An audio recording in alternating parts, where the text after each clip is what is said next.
Welcome to EPG Pathshala. I am Dr. Vaijanta Anand, Associate Professor with Nirmala Niketan College of Social Work, affiliated to University of Mumbai. Today I am going to talk about the module Introduction to Skills for Community Practice, which is part of the course Community Organization, which again is a part of the subject Social Work Education. The objective of this particular module is to get a comprehensive understanding of what exactly is the meaning of community practice, what is the role of a community organizer or a community practitioner, and what are the skills which are required to become a successful community practitioner. What exactly is a community? We have earlier also try to understand geographical or functional communities. So community is a group of two or more people who have been able to accept and transcend their differences regardless of the diversity of their background, that is social, spiritual, educational and all that. And this enables them to communicate effectively and openly and to work together towards a goal identified as being for their common goal. So a group of people coming together, with common goals, keeping away their diversity, forms a community. So it's a relatively self-sufficient population residing in a particular area, a limited geographical area, bound together with the feeling of unity and interdependence. In this kind of a today's society, we also talk about a virtual community. All of us are invariably part of some WhatsApp group or for some or the other reason a group which is virtual. Okay.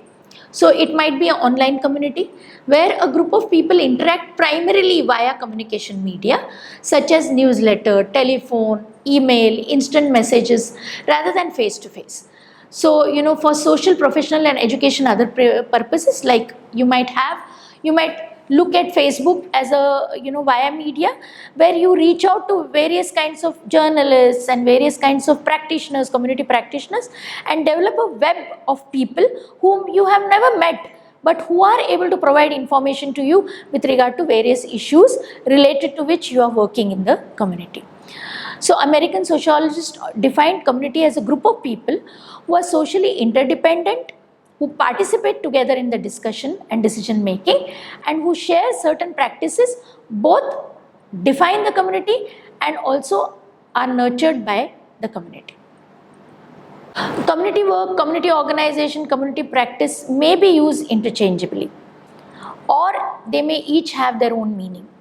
Community practice embodies four major processes: development, organization, planning and purposeful action for bringing about a social change.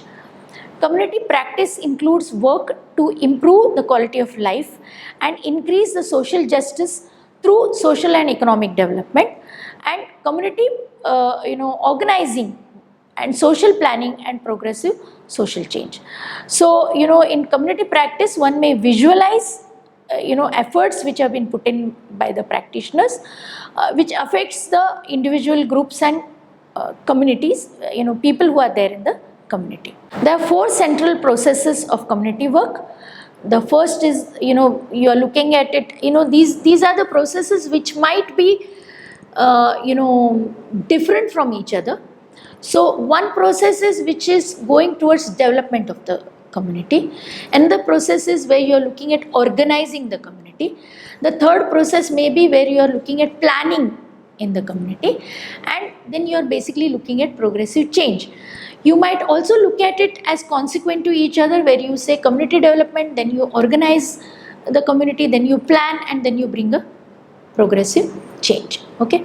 Development is where the focus is on empowering citizens to work in united ways to change their lives and environment in relation to their living condition or economic condition or social employment or employment opportunity. Organizing is a completely different process altogether, where you are looking at process of community organizing, where you engage citizens to bring in social change which they perceive as some kind of a problem. You bring people together and you initiate a process of social change which can be social, economic and political kind of change. Planning, which relates to social planning engaged in by citizens advocating, people who are advocating, or it might be voluntary sector or organizations which may come and design a program for the community. And when you're looking at progressive change, encompasses the actions taken by groups to bring some kind of political or economic change into the community. So what exactly is a community practice? It is community organization is a technique for obtaining a consensus concerning both the values that are important for the common welfare and the best means of obtaining them. Okay, community practice is a work to improve the quality of life for families and the communities and to increase social justice through social and economic development, community organizing, social planning and progressive social change. Community organization, as defined by Kramer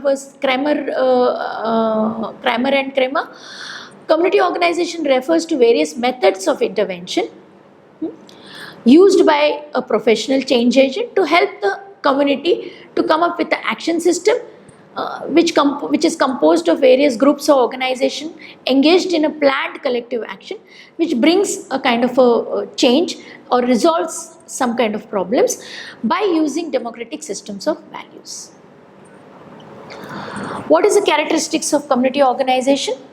You have to ask these questions. What? It is an approach to complete range of process from identification and objectives to its achievement with the help and participation of impacted community. The second aspect of it is how. This covers the range of systematic purposeful actions where the community rallies together, work unitedly, and this requires special skills set for their effective use.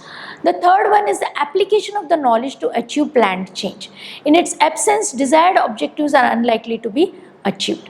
So there are two levels. One, it may be non-spontaneous. Okay, the pursuit of identified objectives and continuous process of the community organization base. So you are looking at, it may be non-spontaneous and it is based on the social capital of the community. What is the purpose of the community practice? Well and Gamble provides us with a set of 8 purposes. One is improving the quality of life of the community members, extending human rights, advocating for the community rights, social and economic development, service planning for a new or a re-emerging need or new class of specific needs, coordinating human services for communities in need, political and social action to protect vulnerable sections of the communities, and social justice to achieve equality and opportunity. What is the role of a community organizer? The goal which needs to be achieved is basically pursued by a community organizer. So this particular community organizer is a very important person because he is the one who is basically, he or she is the one who is initiating a process where the community gets organized. So what is the role of this particular community organizer? He or she may start with rapport building, that is developing meaningful relationship in the community with the people. He or she may engage in participatory learning because while doing community mapping or when they are doing assessment, community assessment, need assessment, both are learning. People in the community are also learning and the community organizer is also learning. How the person does this? By using need assessment, as I rightly pinpointed. Once the need assessment is done, the community organizer's role is to prioritize and analyze and pick up 1 or 2 particular problems which need to be worked on. So once these prioritizing of these particular problems happen, then one has to form objectives, because your objective defines what exactly are you going to do with regard to this particular problem. Because sometimes a problem may look very small but may have different dimensions. So it is very depends on the organizer who is able to pick up one particular dimension, one at a time, to be able to establish himself or herself in the community and is able to start this process of community engagement in resolving the problem. So the community organizer's role is also planning an action, which he or she doesn't do himself or herself. The community organizer is supposed to engage people at every single step in the community organization. So planning, definitely the community organizer's role is to engage the community in planning for the action. So mobilizing of the resources and implementation of the people, keeping community engaged in the whole process is something which the community organizer should be able to do it. Okay, and it does not stop here. Once the program is getting implemented, immediately the community organizer need to get detached from the involvement in the program implementation and look at monitoring and evaluation aspect. That means the community organizer is also involving, reflecting again and again with regard to the program implementation aspect of it, how effective it is, how participative it is, who are getting involved, who are involved in the entire implementation process, is it achieving its goal, if not, how strategies need to be changed, or what different ways can be utilized to improve the quality of the programs which are being implemented. Let us look at all of this little more in detail. When you are saying positive rapport with the community, building a positive rapport in the community, one has to develop trust without any biases with regard to gender or caste or religion or region. And this is not easy because the community organizer has to find an entry point which may not be neutral all the time. Okay, but community organizer also has to see that they are not excessively relying on one source of information. So if he or she has chosen youth as an entry point, it would be good to also extend themselves to youth from various smaller communities or diverse communities which are there in that community, as well as look at other groups like adults, or look at women, or look at elderly population in that community, because it will not be possible to engage the entire community in a process of change if you are sticking to one particular group or one particular community or a pocket of a community. Participatory learning through community profile. Whenever community profile is information is being gathered for community profile, which involves exact description of the community, so then you are also challenging, you are also pinpointing the challenges which you will face probably. So mapping the challenges is also very important. If you are working in a community which has diverse religious communities involved, so you are also putting a challenge, a kind of mapping of challenge, that if we any kind of services are being provided or any kind of change process is initiated, both the diverse communities need to get involved in implementation, otherwise it might lead to the situation of conflict. If you are doing need assessment, if the community organizer is also involved in need assessment, one has to go below the layer of felt need. Look at actual need of the community as against perceived need. Okay, which is very important, because the needs which people may mouth or tell you that this is a need may not be the actual need of the person. Okay, prioritizing of the needs is also very much essential, because there might be list of needs, and with the help of the people, the organizer has to come up with what are the needs which need to be met immediately, which can be mitigated at first level itself. Suppose you are working on the issue of malnourishment in a tribal community or in a village.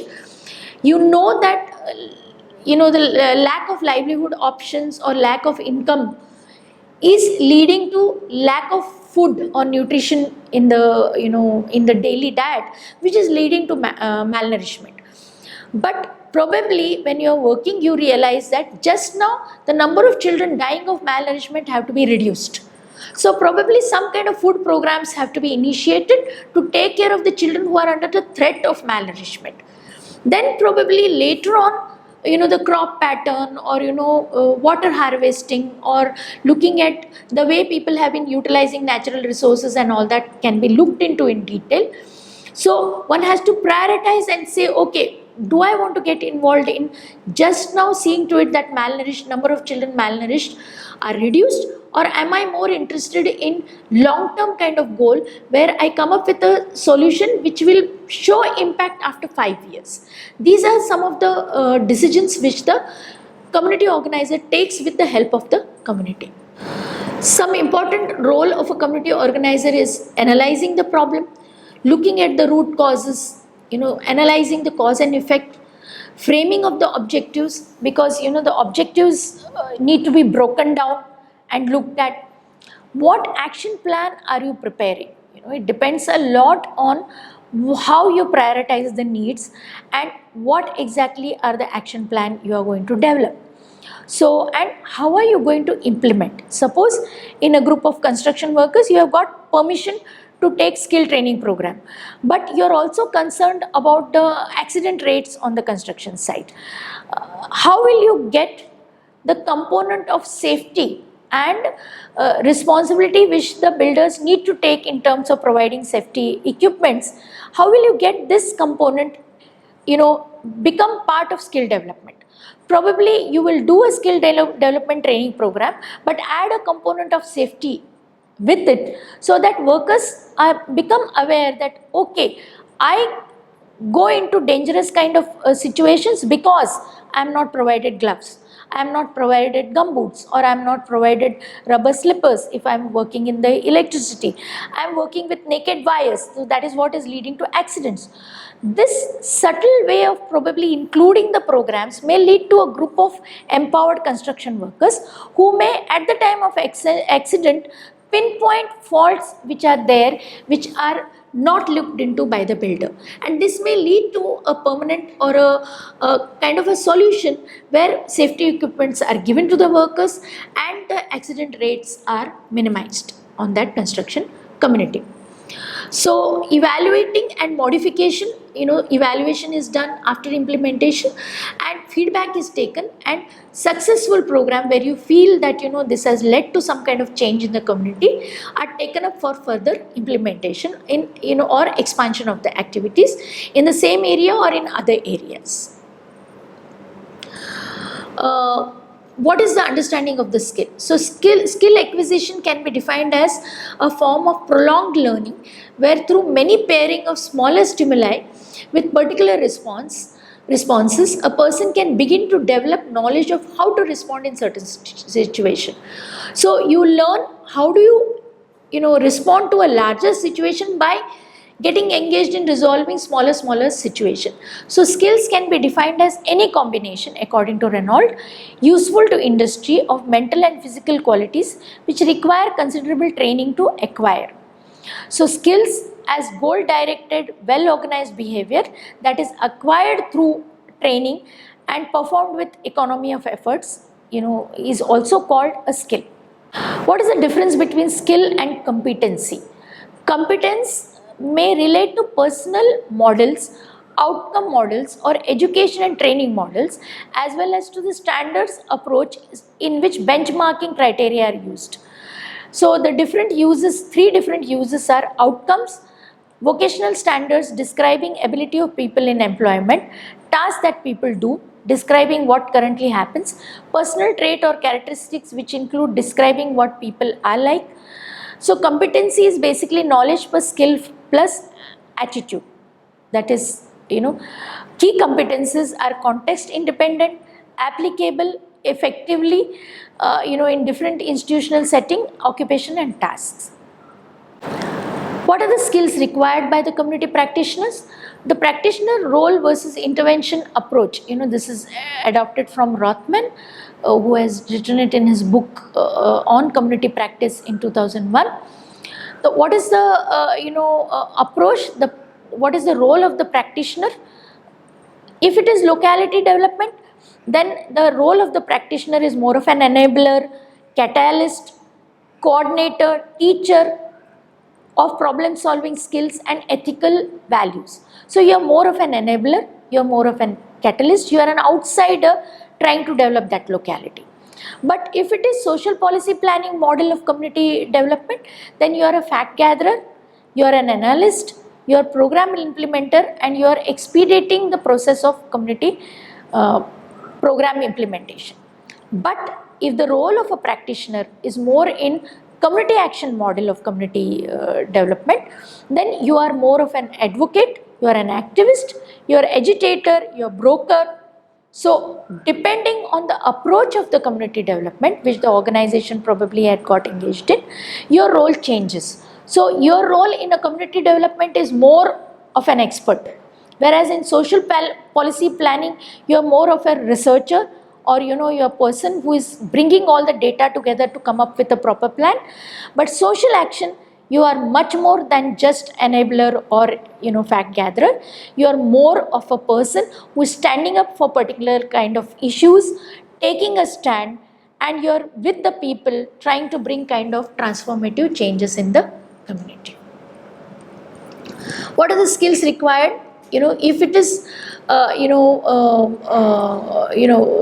this is the model which was developed by Well and Gambles. What are the skills required is, if you are looking at practice model, neighborhood and community organization, if you are working in neighborhood and community organization, then your role is more of an organizer, facilitator. The skills required is of educator, coach, trainer. You are like a bridge, or you are a builder, building of the capacities. But if you are engaged in organizing functional communities like construction workers or labor communities, you are an organizer, you are a facilitator, you are educator, and you are also involved in communication kind of skills which are required. If you are looking at socio-economic and sustainable development, you are implementing socio-economic programs, you are again a facilitator, organizer, program analysis or problem analysis you are doing, and you are basically planning and delegating certain tasks. If you are engaged in inclusive program development, you are planning, organizing, you require communication skills, you are doing budgeting and reporting. If you are engaged in communities and social planning, you are definitely engaged in planning, organizing and community development. If you are into building effective coalitions, then you are an advocate, you are bridge building and organizing the people around issues.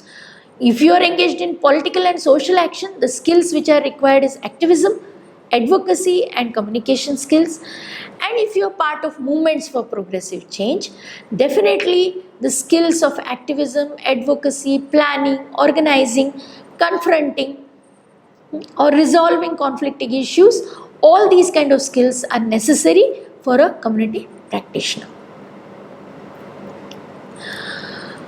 So, what are the broad categories of skills which are required by a community organizer? Interpersonal and communication skills, critical analytical skills, advocacy and mobilization skill, management and program management skills, social perceptiveness and self-awareness, and adaptiveness.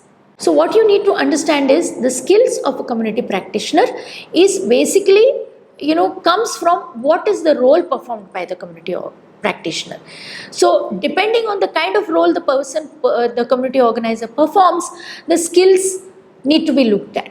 Okay. So in summary, what can be said is said that, if your role is of an advocate, or you are engaged in social action and you are engaged in transformative change and talking about social justice and inequity and bringing a equitable kind of a society, definitely your skills will be more of a mobilizer, more of a advocate, more of a critical analysis.